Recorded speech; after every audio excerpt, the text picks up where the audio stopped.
Sir, I've asked you 3 times now. Please don't loiter near the tables if you're not dining. The waiter's voice sliced through the hum of conversations on the rooftop. Malik Carter stood by the reserved table, his expression calm but his heart pounding. 15 minutes had passed since he arrived, yet the waiter seemed to purposefully avoid taking his order. Malik glanced around. The bright afternoon sun cast sharp shadows on the polished deck. Nearby, a white couple laughed, already enjoying appetizers that had arrived long after Malik's arrival. He cleared his throat softly, catching the waiter's eye for the 3rd time. Instead of acknowledgement, he received a glare, cold, dismissive. This wasn't about a missing reservation or some mistake. It was clear. The waiter didn't want to serve him. Please, I made a reservation days ago, Malik said quietly, trying not to raise his voice. But the waiter's lips curled into a scoff before he turned away, without a word. Malik's gaze drifted toward the couple 2 tables over. They had arrived after him, yet they were already being served drinks, the waiter attentive and cheerful. Malik stood near his own reserved spot, a neatly folded napkin waiting on the polished table. Yet he felt invisible, like a ghost in a room full of witnesses. He wasn't dressed to impress a 5-star restaurant, just clean sneakers, a tucked-in shirt, and the humble backpack slung over one shoulder. But this wasn't about appearances. It was about a deeper bias that marked him as an outsider. People passed by, chatting and smiling, oblivious or unwilling to acknowledge the unfairness unfolding before their eyes. Each glance Malik cast around felt heavier, the air thicker. The subtle exclusion wasn't just a momentary oversight, it was systemic, written into the very way he was treated in what was supposed to be a celebration. Yet here he was, waiting silently while others were. Served effortlessly. With a small gesture, Malik raised his hand slightly, signaling the waiter again. The man paused, looked directly at Malik, but there was no kindness, only disdain reflected in his eyes. Without a word, he turned away once more, leaving Malik standing there. It happened again and again. Each attempt to get basic service was met with an invisible wall of contempt. The waiter's face twisted into an expression that spoke volumes. Contempt, impatience, and judgment all rolled into one. It wasn't just negligence. It was intentional dismissal. Malik swallowed the tightening knot in his throat. The restaurant buzzed with life around him, but for him, time seemed to slow, each moment stretching into a silent punishment. Microaggressions had built into a heavy weight pressing down, making him increasingly uncomfortable in a place where he should have felt welcomed. Just as Malik gathered courage to approach the waiter, 2 security guards appeared, flanking the manager, who wore a forced smile but eyes sharp with suspicion. "You need to sit down, sir," the manager said curtly. "We're getting complaints." "If you don't have a reservation," Malik opened his mouth to explain, but the waiter cut him off loudly. "You've been standing around here long enough. We don't want any issues." The words weren't just about rules. They were a public accusation, branding Malik as a problem, despite his quiet patience. The restaurant fell into a hush. Some patrons glanced away awkwardly. Others leaned in, curiosity mingling with judgment. Malik's heart raced, caught in a scene he never wanted to be part of. He had done nothing wrong, yet here he was being treated like an intruder in a place he had every right to be. Around him, whispers bubbled quietly, questions without answers, assumptions without truth. A child tugged at his mother's sleeve, whispering, "Why are they yelling at him?"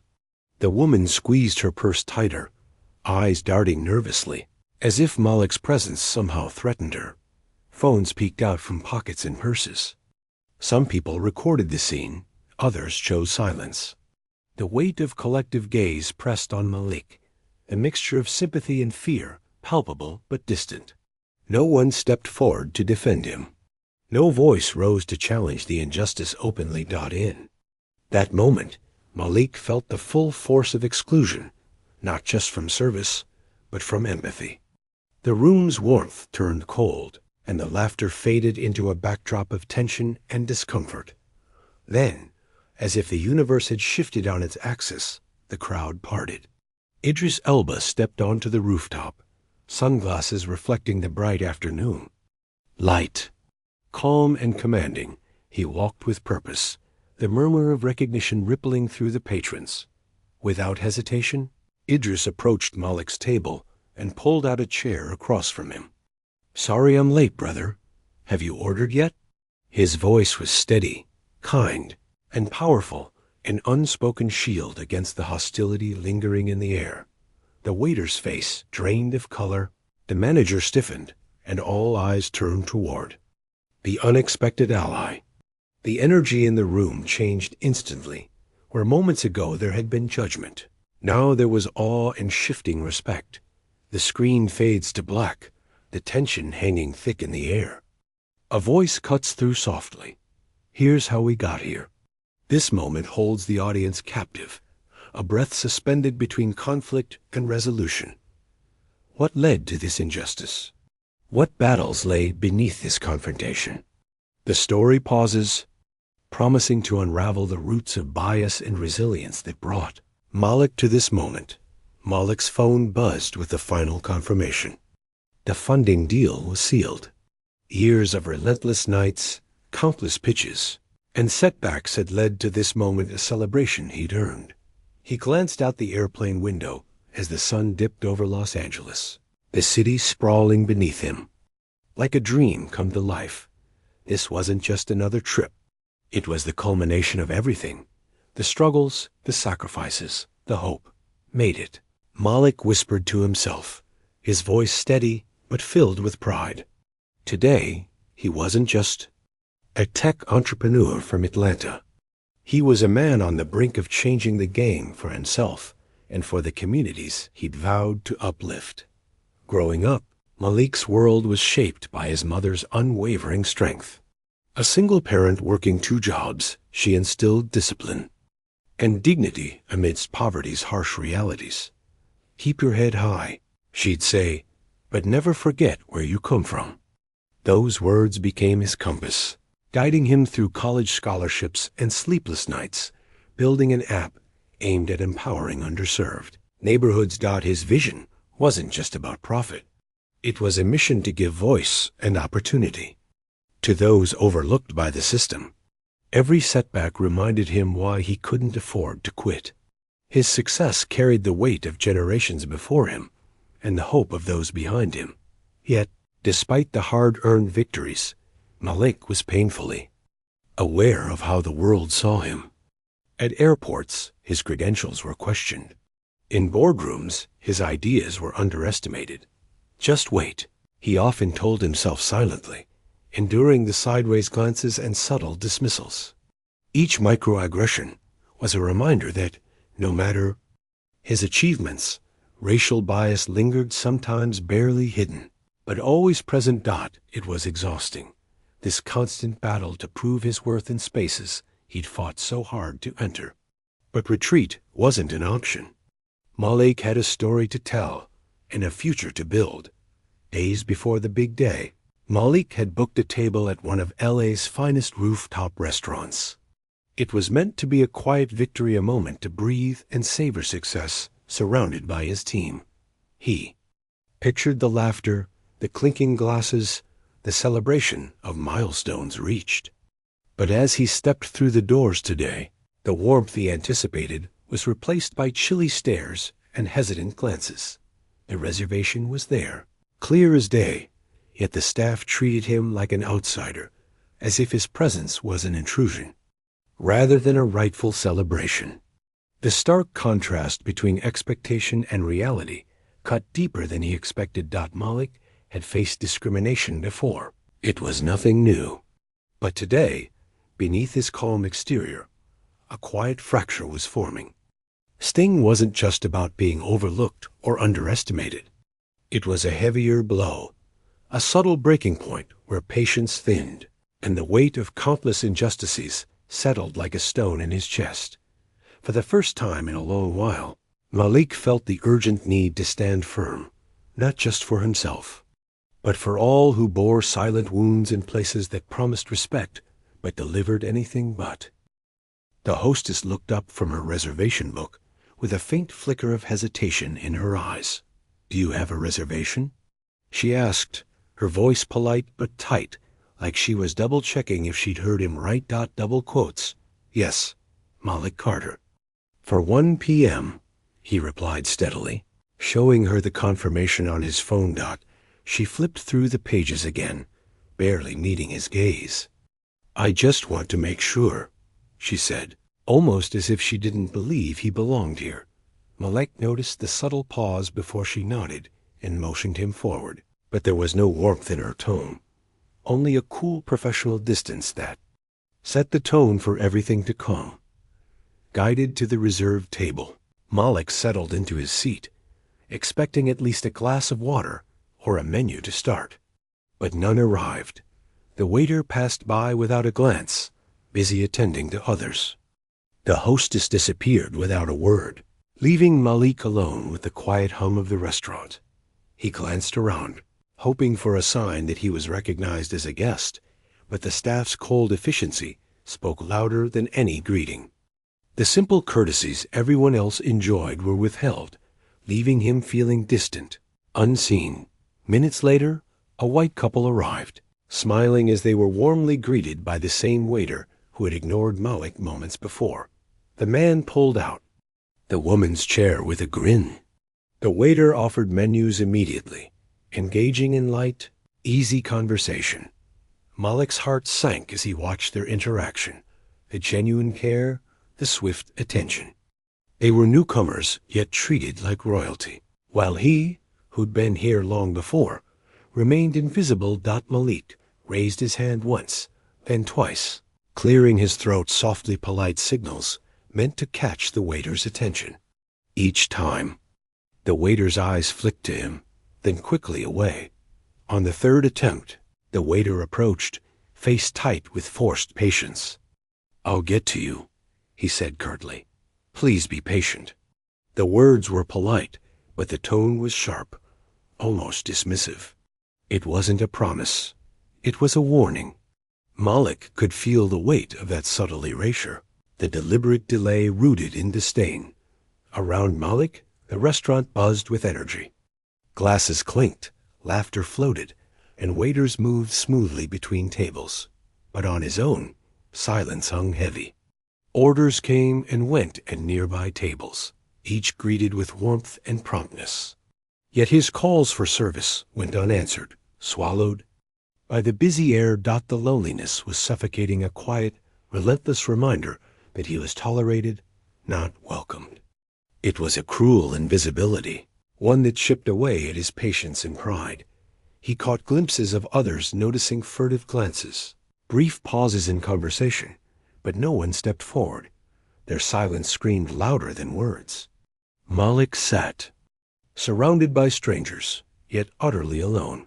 The room seemed to shrink around him, as if the invisible walls of prejudice tightened with every passing moment.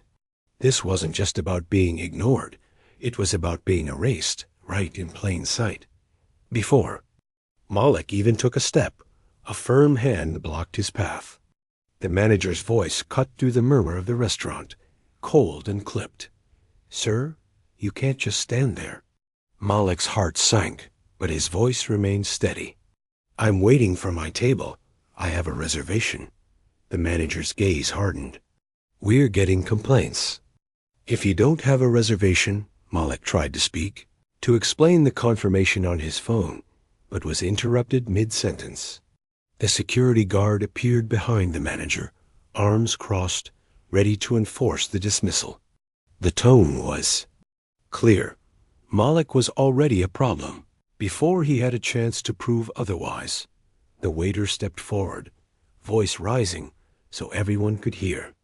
"You've been standing here long enough. We don't want any issues." Eyes turned, whispers spread. Malik felt every stare, every doubtful glance slicing through his calm. He searched for reason in the faces watching, but found none. Only Judgment. I'm just here to eat, Malik said quietly, trying to keep control. But the louder voices framed him as a threat, and the room began to close in, strangers becoming silent spectators to his humiliation. The phrase echoed again, heavier this time. "We don't want any issues," the waiter insisted, stepping closer, his tone sharp and dismissive. Malik opened his mouth to respond, but the weight of authority pressed down, silencing him. His protests felt small, unheard against the chorus of suspicion. The restaurant, once a place of celebration, transformed into a courtroom where Malik was the accused, stripped of dignity and reduced to a problem to be managed. Nearby, a child tugged at his mother's sleeve, whispering, "Why are they yelling at him?" She didn't answer. Instead, she pulled her child closer, her silence louder than any words could be. Around them, others watched quietly, uncomfortable but unwilling to intervene. The complicity in their silence weighed on Malik more than the insults, reminding him that the real battle was not just with the staff, but with an entire system that allowed this to happen. Taking a breath, Malik found his voice. "My reservation's under Malik Carter. I've been here, quietly waiting." The room held its breath. The manager's eyes flickered, a flicker of doubt breaking through his stern facade. Malik's calm defied the chaos around him, but the damage was done. The crowd remained tense, waiting, watching, as if the mere assertion of his right to be here was an act of defiance. The waiter sneered, pointing at Malik's casual shirt and sneakers. "That's a reservation?" He scoffed, the contempt dripping from his words. His judgment reduced Malik's worth to his appearance, dismissing years of achievement with a cruel glance. The camera's red light blinked steadily, a silent witness capturing every moment of this degradation, destined to fuel a growing wave of social justice outrage. Suddenly, the atmosphere shifted. The door opened, and Idris Elba walked in commanding. Calm, unshakable, every head turned. Silence spread like wildfire. His presence alone demanded respect. Without a word, Idris moved straight toward Malik, eyes locked on the manager and waiter, challenging the injustice without uttering a sound. Idris pulled out a chair beside Malik and sat down with effortless grace. "You all right, Malik?" he asked softly, as if this was just an ordinary lunch. The staff froze. The waiter's cocky demeanor faltered, his confidence draining away. The patrons exchanged stunned looks. This simple act redefined the power dynamic in an instant. The camera continued to roll, capturing the scene as it transformed. Whispers of disbelief turned to murmurs of support. Judgment gave way to shame. Public humiliation faded, replaced by a quiet dignity and a call for accountability. This moment, frozen in time, was no longer just Malik's story. It had become a symbol, a rallying cry against racial injustice. Idris's voice cut through the tension like a sharp blade. "I don't think we're getting good service here. Mind sending someone else?" The room went quiet, every head turning toward him. His calm, deliberate words carried weight beyond the simple request. It wasn't just about a meal anymore. It was about respect, dignity, and accountability. The waiter swallowed hard, eyes darting nervously. The power dynamic shifted instantly, like a tide pulling away from the shore. Idris's presence wasn't just celebrity, it was authority, a spotlight exposing the cracks in the restaurant's facade. Malik, sitting beside him, felt the energy change. The invisible walls pressing on him began to crumble, replaced by a surge of hope. The silence stretched, thick and heavy, waiting for someone to respond. The manager stumbled over his words, voice rising in a futile attempt to regain control. "We thought we didn't realize." His face betrayed his panic. The carefully crafted mask of professionalism cracked under Idris's unwavering gaze. The waiter took a hesitant step back, suddenly aware that this wasn't just another complaint. It was a reckoning. Behind the scenes, the staff scrambled to manage the fallout, but the damage was already done. The delicate balance of power had tipped, and the story was no longer theirs to control. Idris's eyes locked onto the managers. That he was a paying customer? That he was human? The words hung in the air sharp, undeniable. The room fell into a heavy silence. No rebuttal came, no defense could stand against such raw truth. In that quiet moment, the weight of systemic racism settled over the space, louder than any argument, forcing everyone to confront what they'd been allowing to happen. From the crowd, a woman's voice rose clear and steady. "Y'all were real loud 5 minutes ago. Keep that same energy now." Her phone was still recording, a witness capturing everything, the injustice, the silence, the shifting tides. Her words cracked open the veneer of polite denial, challenging everyone watching to reckon with their own complicity. This wasn't just a private conflict anymore. It was a public reckoning broadcast to the world. Within moments, the video exploded. Online, Twitter feeds filled with outrage, Instagram stories shared the raw truth, and hashtags like #DineWithMalik began trending. The digital crowd rallied, turning a local incident into a national conversation about racial profiling and discrimination. In respectable spaces, this was more than viral content. It was a movement sparking in real time, powered by social media justice and collective demand for change. Malik's name wasn't buried under silence anymore. It trended with thousands rallying behind him, supporters, activists, and allies who refused to let his story be ignored. No longer a victim in the shadows, he became a symbol of resilience, a face representing countless others who face similar indignities daily. The narrative flipped, and Malik's courage inspired conversations that reached far beyond the walls of that restaurant. As the uproar grew, the restaurant's parent company CEO called the manager directly. "Handle this immediately," the voice commanded, urgent and unyielding. This was corporate accountability in action, a rare but powerful response to public pressure, signaling that systemic change couldn't be ignored any longer. The waiter was quietly removed from the floor. The manager offered a comped meal as a peace offering. But the crowd watching wasn't satisfied with apologies or gestures. They wanted real justice, real change. Whispers of "we've seen this before, and it's just the start," rippled through the diners. A community refusing to accept superficial fixes. Voices united, growing louder. "Apologize on camera." Chants filled the space, demanding a public admission of wrongdoing and a real acknowledgement of the pain caused. The moment became more than just Malik's fight. It was a call for accountability, a collective insistence that racism can no longer hide in silence. And as the voices rose, it was clear the story was far from over.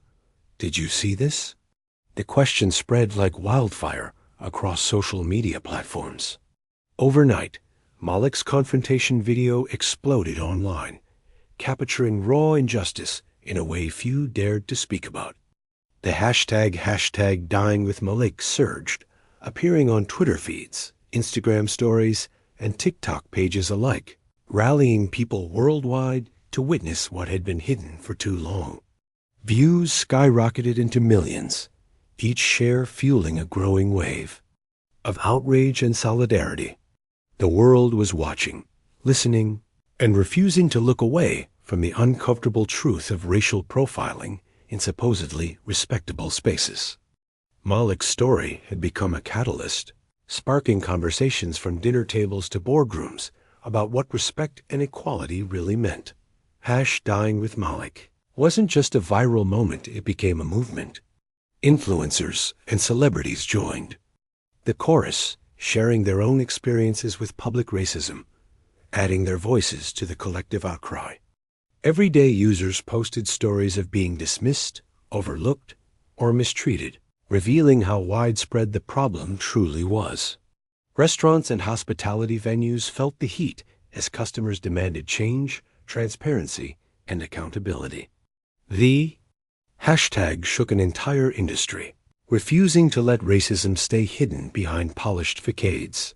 Malik's inbox flooded with messages support, pouring in from all corners. Some offered words of encouragement, others invitations to speak at conferences or appear on podcasts dedicated to racial justice. Investment proposals from equity-focused ventures landed in his messages, recognizing his role not just as a victim, but as a powerful advocate for systemic change. What began as a painful moment had propelled Malik into a position of influence, turning the tables and giving him a platform few expected, but many desperately needed. In a powerful op-ed, Malik wrote, "This isn't just about me," he dissected. The deeper issue of racial profiling in respectable establishments, challenging society to confront its biases. His words resonated nationwide, sparking dialogue that stretched far beyond one incident. The editorial became a beacon for those silenced by similar experiences, fueling a national conversation about inclusion, respect, and the urgent need for reform in public spaces. Facing mounting backlash, the restaurant issued a formal apology, attempting to repair the damage done. The waiter was suspended pending investigation, while the manager quietly resigned under pressure. It was a public acknowledgement that the incident couldn't be swept under the rug, signaling the beginning of real accountability. Though these actions couldn't erase the pain, they marked a significant step toward justice. The impact didn't stop there. Across the country, restaurants began implementing racial sensitivity training and adopting diversity accountability policies. Businesses recognized that respecting all customers wasn't just moral. It was essential for survival in a world demanding equity. The conversation sparked by Malik's experience inspired industry-wide reflection and, most importantly, action. Weeks later, Malik and Idris sat quietly in a new restaurant, away from the glare of cameras and the noise of social media. No cameras. No hashtags, Idris said softly, sliding into the booth beside Malik. For the first time in a long while, Malik felt unseen, not as a symbol or a story, but as a man simply enjoying a meal, laughing freely, reclaiming his dignity. It was a peaceful victory, small but deeply significant. Malik smiled, raising his glass. Funny how the world turns. Idris nodded. It turns when you make it. And with that, the hope for change settled quietly between them, born from pain, but driven by action. Have you ever felt invisible or dismissed because of who you are? Maybe it was a glance, a word left unsaid, or that quiet moment when you knew something wasn't right, but nobody said it aloud. Your experience, your story, it matters more than you realize. We want to hear from you. Share your truth in the comments, those moments of silent discrimination, subtle biases, or the times you stood tall despite being overlooked. Your voice can inspire others and build the community we all need. If Malik's journey moved you, don't just watch, take action.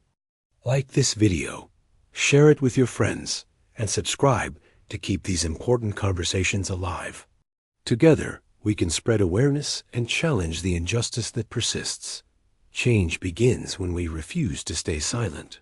When we speak up, support one another, and stand against everyday racism, we start dismantling the walls of injustice brick by brick. Let's keep this conversation going, because silence only protects the status quo.